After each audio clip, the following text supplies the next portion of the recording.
Alrighty, yo, what is going on, everybody? It's your boy, Mr. DDG94, back with another reaction video. Today, we finna react to Abercrombie and Fitch. What happened in Fitch? What happened? Okay. Second grade reload. But, anyways, though, this is Abercrombie and Fitch. The rise and fall and rise again. Oh, they came back. I never knew they fell off. I thought people were still rocking with them. I never knew they fell off because people were still rocking it. Well, when I was up north, people were still rocking it. But yeah, man, without further ado, let's get right into this. Yeah, yeah, yeah, yeah, yeah, yeah, yeah, yeah, yeah.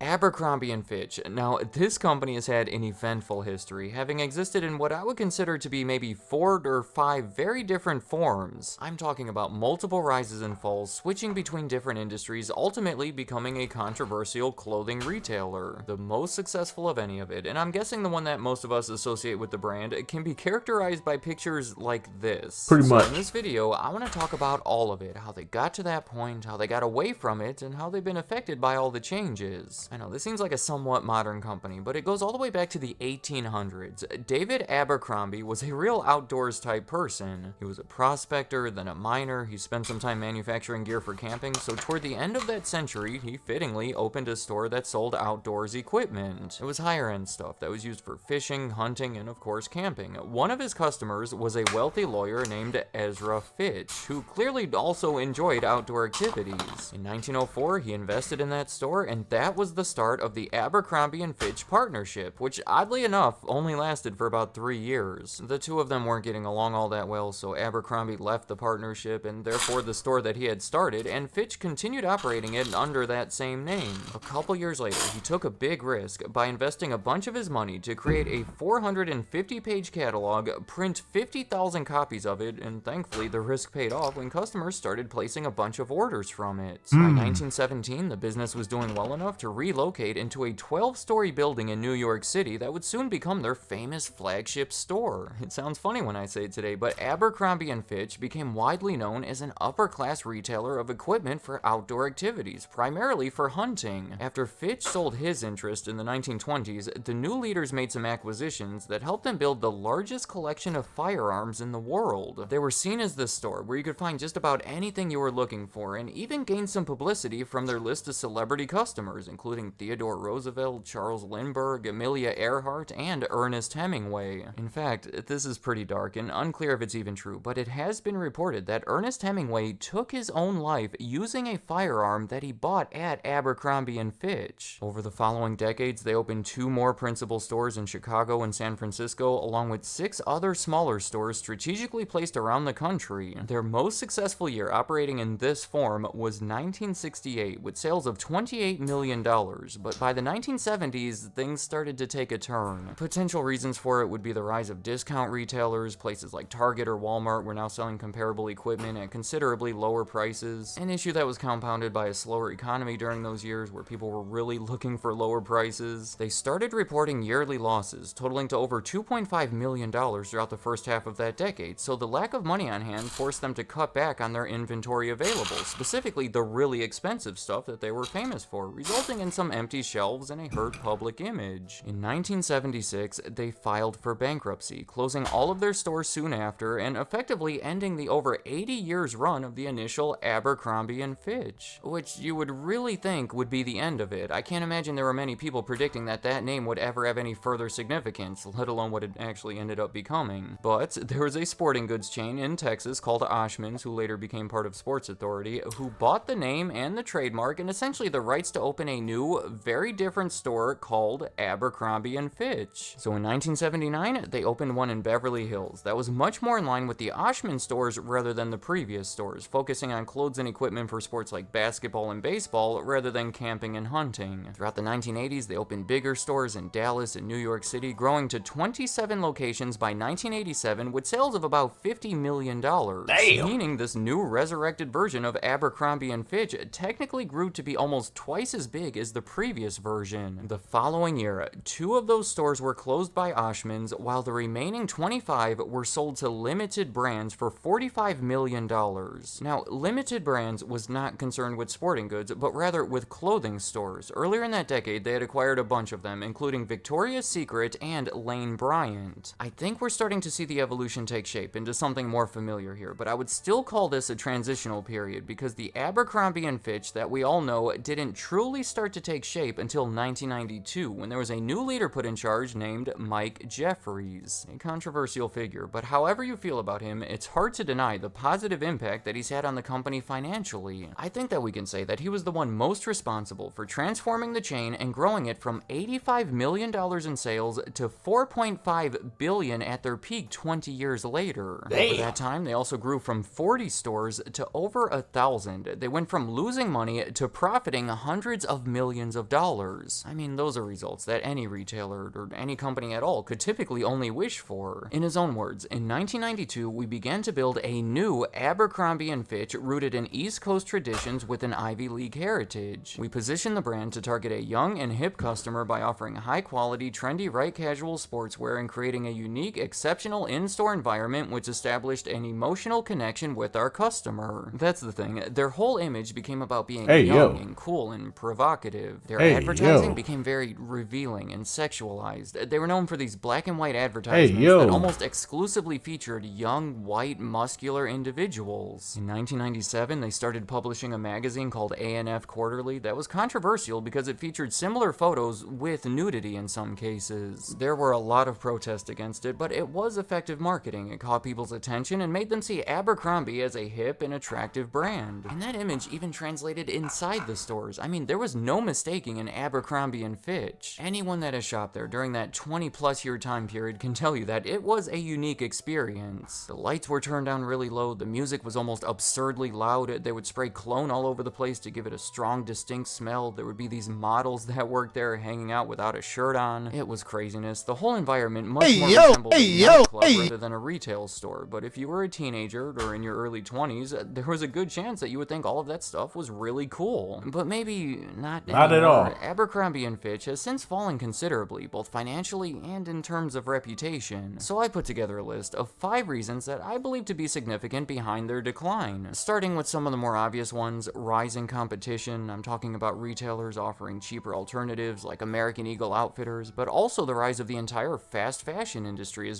yeah, when you got like H&M, Forever 21, Rue 21, come on, dog. When you got places like Rue 21 where they really hit the pop culture scene for niggas, I ain't gonna lie to you, bro.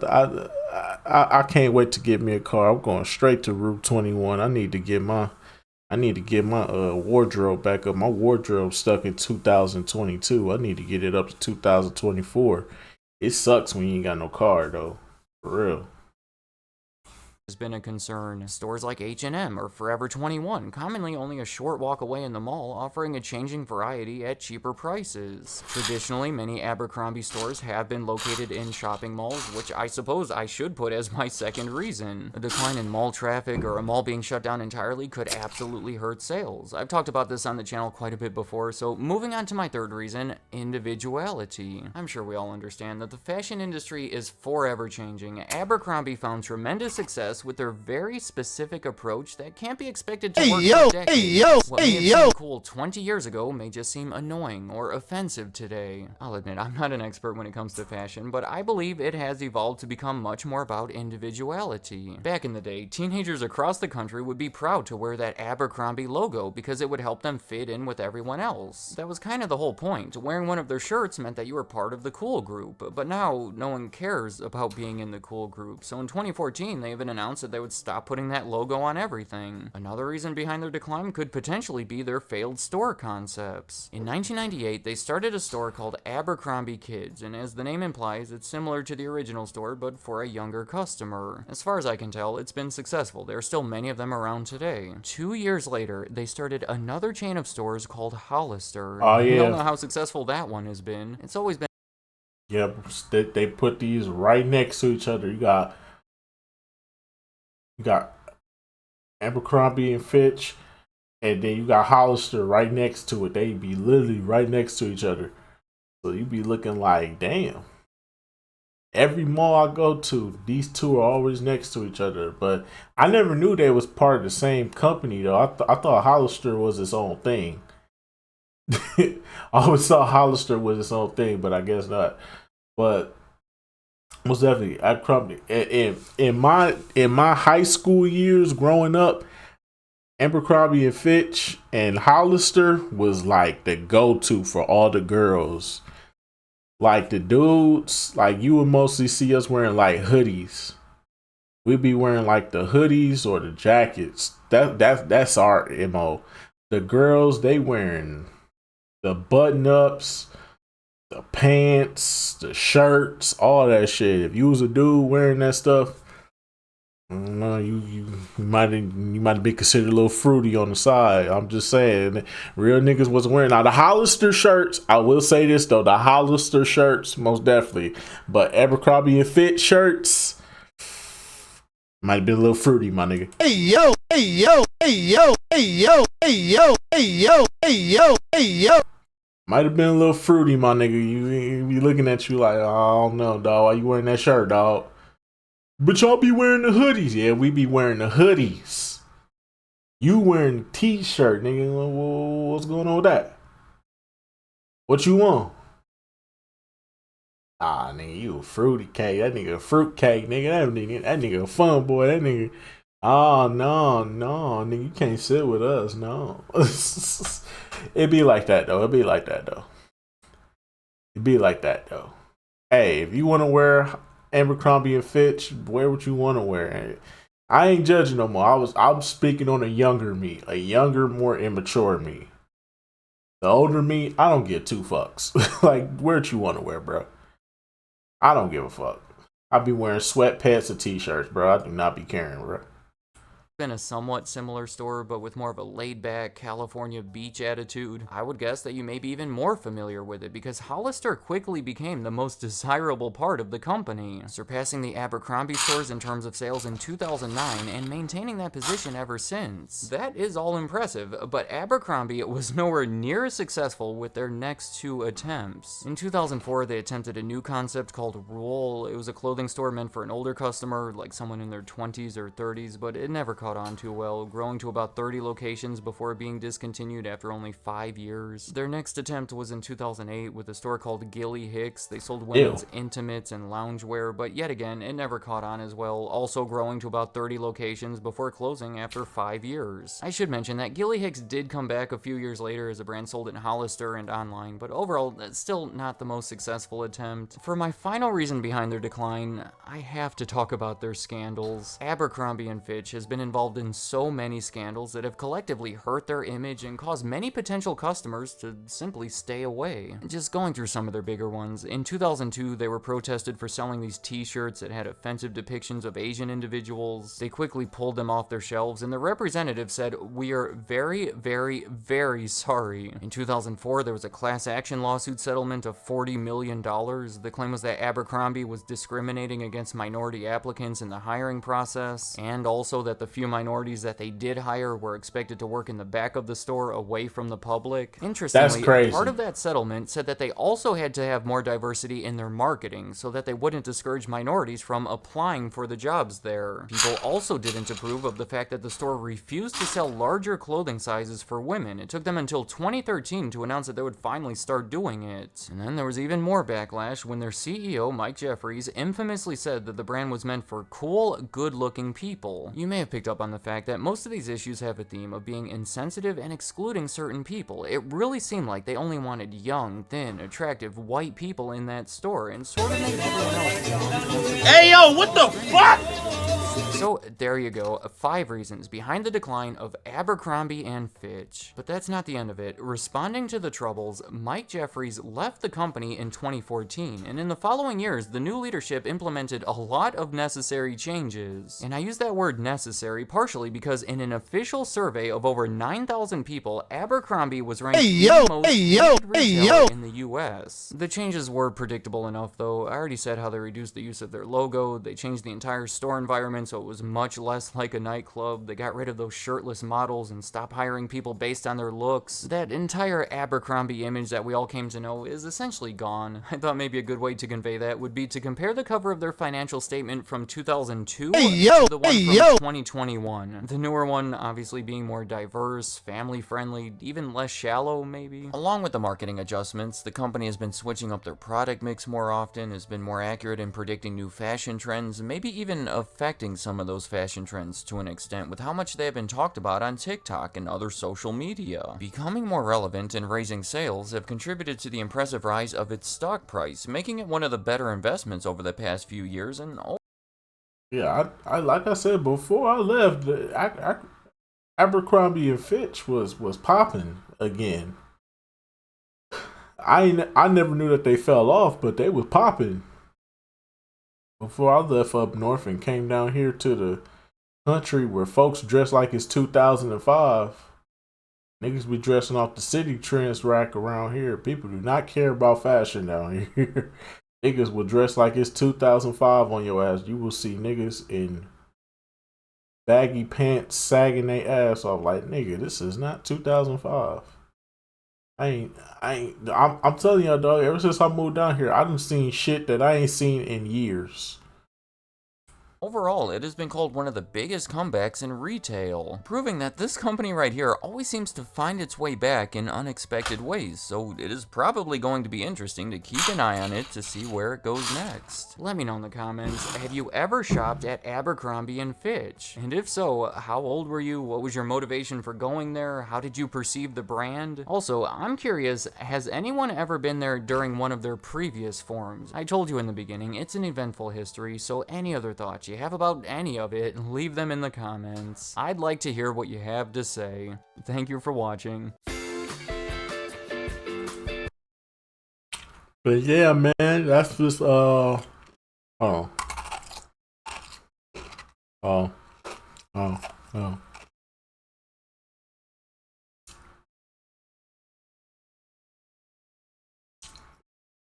That's just gonna about do it for this one, man. Abercrombie and Fitch, yeah, man, that's not a